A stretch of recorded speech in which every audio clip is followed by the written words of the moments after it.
Em, ¿qué estás viendo? Primero, gracias por esperar.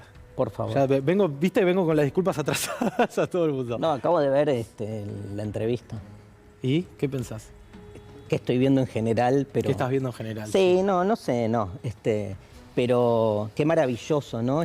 Cómo hay estos personajes que, digamos, televisivos, básicamente me parece, cómo la televisión, de algún modo, hoy en la televisión garpan personajes como estos, que obviamente generan audiencia, generan sentido común, porque hoy, digamos, porque la televisión se renueva permanentemente en busca como de nuevos conflictos, de nuevas formas de cautivar. El tema es la implicancia política que esto tiene, ¿no? Digo, la construcción del sentido común, digamos, en la construcción del sentido común, la televisión juega un papel determinante. ¿Cuánto ha perdido la política? Esa es la conclusión. Digo, si discutir política es discutir con la vecina de Cristina, evidentemente, y no es que no haya qué, porque la construcción del sentido común es tan fuerte que no podés dejar de lado eso. Y esa es la típica tensión de los que de algún modo seguimos creyendo en la política, que ves que al mismo tiempo que todo se degrada, si claro. no jugás en el campo, en el barro de la degradación, quedás afuera.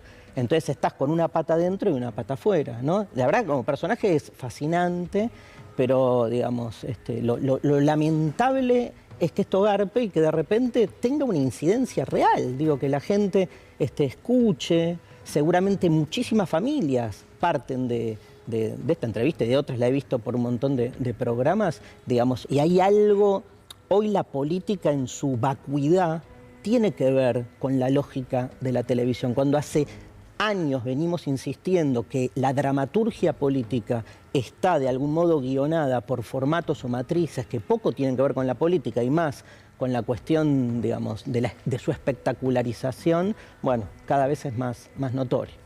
Ahora, ¿qué te pasó cuando viste el intento de asesinato a Cristina Kirchner? ¿Y qué vinculación hiciste? Porque, viste, muy rápidamente, bueno, yo lo primero que dije en las redes sociales es: sigamos jodiendo el discurso de odio que nos va bárbaro. Digamos, sí. ¿Cómo lo viste vos en cuanto a...? Yo estaba afuera. Afuera estaba justo dando unas charlas en Berlín y me llegó ahí. Es el impacto. Cuando estás afuera, todo es 10 veces peor. Yo creía que era como, viste, no sé, o sea, una fake. Dije, esto es una joda, porque además o sea, te vas, apagás un poco, digo, vas a laburar afuera, apagás un poco las redes, estaba medio como en otra, no lo podía creer, digamos, y al toque ver todo lo que se arma, digo, si uno hace un raconto real de los 2 días posteriores al atentado, vos te das cuenta de todo lo que se armó a posteriori, ¿no? Digo, las reacciones, la discusión sobre el feriado, cómo de repente algo... Se llenó de peros.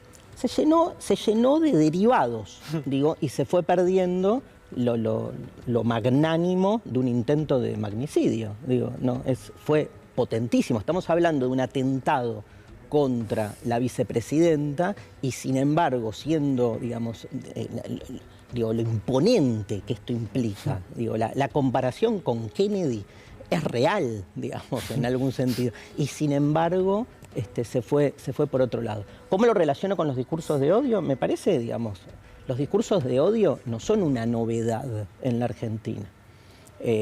Tienen siglos, digamos. Me parece que ahí hay que recuperar realmente críticamente una lectura de tradiciones en una sociedad que vive con un status quo, un establishment que permanentemente construye chivos expiatorios. Digo, Cristina para mí es el último eslabón de una construcción histórica que tiene que ver, digamos, con los sectores más postergados, que para poder sostener esa relación de poder son siempre puestos sus ídolos o sus referentes en ese lugar del chivo expiatorio. La teoría del chivo expiatorio es fundamental porque lo que hace es conjura el odio. Digo, encontrar a alguien que conjure todos los odios hace o justifica, amalgama además a mucha gente que piensa distinto, ¿no?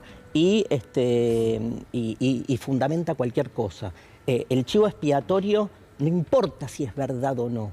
no es una discusión sobre la verdad. No importa si la justicia después dice que Cristina es inocente o culpable, porque va por otro lado. Es una ficción el chivo expiatorio necesaria para que un grupo de gente tome decisiones prácticas. Los chivos expiatorios obviamente tienen que ver con personajes débiles en el sentido, no porque Cristina sea débil, sino porque está representando a los sectores postergados de la sociedad, ¿no? Digamos, siempre el negro fue el chivo expiatorio. Y siempre fue necesario que haya esa figura para que el poder incluso purifique su forma de actuar. Julia. Darío Strasraiber, ¿qué tal? Me llevó años, pero lo aprendí. Y creo que lo digo más o menos bien. ¿Cómo estás? Hola, Julia. Hay algunas encuestas que yo vi hoy, a las que entiendo se les puede dar algo de crédito, si no, no las traería a colación, y que a mí me preocuparon especialmente, y es que hay un porcentaje importante de la sociedad que piensa que fue armado, que fue un autoatentado, que en realidad, bueno, eso. Me parece que es una especie de posverdad, ¿no? Y a vos te venimos escuchando hablar sobre la posverdad hace muchos años ya. Una posverdad porque es la negación de un hecho que es absolutamente evidente, que fue además filmado por distintas cámaras y que todos casi lo vimos en vivo. No es que casi lo vimos en vivo. No sé, es que no importa la verdad, ¿viste? Lo que importa es el show, digamos. No deja de ser, ¿viste? Yo me acuerdo cuando Baudrillard, allá por los 90, con la Guerra del Golfo, escribe ese libro que se llama La Guerra del Golfo no ha tenido lugar, que era como, estoy mirando la tele, veo una película de guerra, de repente cambio y veo el bombardeo en Irak, digamos. Es como todo lo que se suscita alrededor del atentado no deja de tener todos los elementos propios de un espectáculo. Y está alimentado desde ahí, el cómo después todo eso se propaga, se lo muestra, se discute. Entonces, a mí no me cabe duda que en la opinión pública, digamos, consumiendo este show mediático, ¿sí? Que no es que el hecho no haya resultado, el tema es que no importan los hechos, dice Nietzsche, importan las interpretaciones.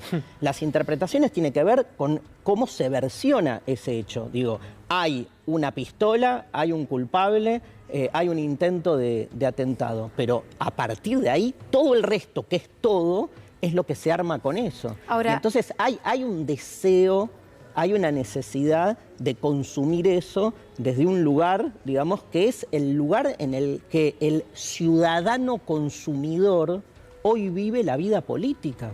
Digo, el problema para mí es la degradación de lo político, básicamente, porque lleva a este tipo de relación con el hecho. ¿Y quién empieza, cómo se estructuran esos discursos? ¿Empiezan en los medios de comunicación, empiezan en las redes, empiezan en la política?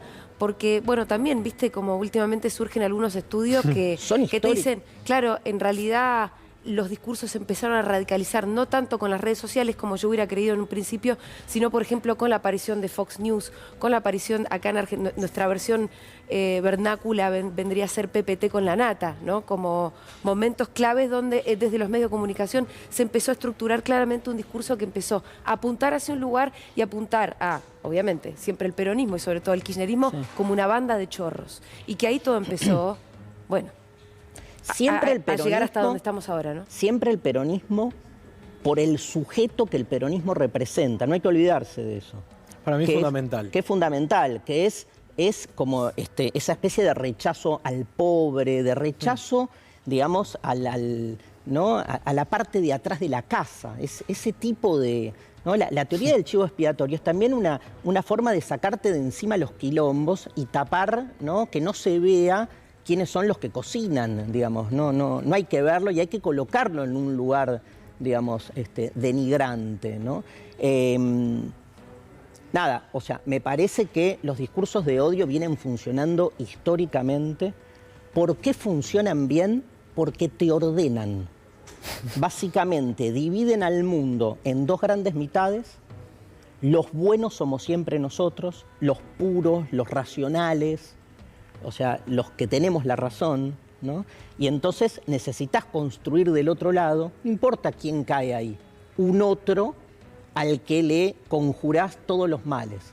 Entonces lo que hace es básicamente marcar una diferencia entre el bien y el mal y vos siempre quedás del lado de los buenos.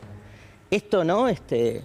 Nietzsche decía también, quien se pelea con monstruos, cuide de no transformarse él mismo en su propio monstruo, ¿no? Parece que ahí hay algo donde la forma de pensar distinto es no caer en el mismo esquema, digamos. Me parece que lo peor que se puede hacer frente a los discursos de odio es construirse uno, colocarse uno en el mismo lugar, ¿no? Parece que hay que desarmarlo. Obviamente te escuchaba en la editorial, Juan, no... Toda la cuestión de regular me parece un horror, ¿no? Me parece que, digamos, hoy más que nunca los movimientos críticos tienen que apostar a lo que siempre fue su propia virtud, que es, digamos, dar debate, ¿no? Que es la discusión política, digamos, no es desde otro lugar. ¿no? Y que no hay solución posible así. Y claramente no es por ahí la salida, me parece. Gracias totales por venir, siempre es un placer. Por favor. ¿Qué tenés que hacer los domingos? No sé. No angustiarme, porque los domingos es básicamente... Bueno, no sé si es el lugar ideal, pero vamos a intentarlo. Gracias de verdad por venir. Gracias. Ya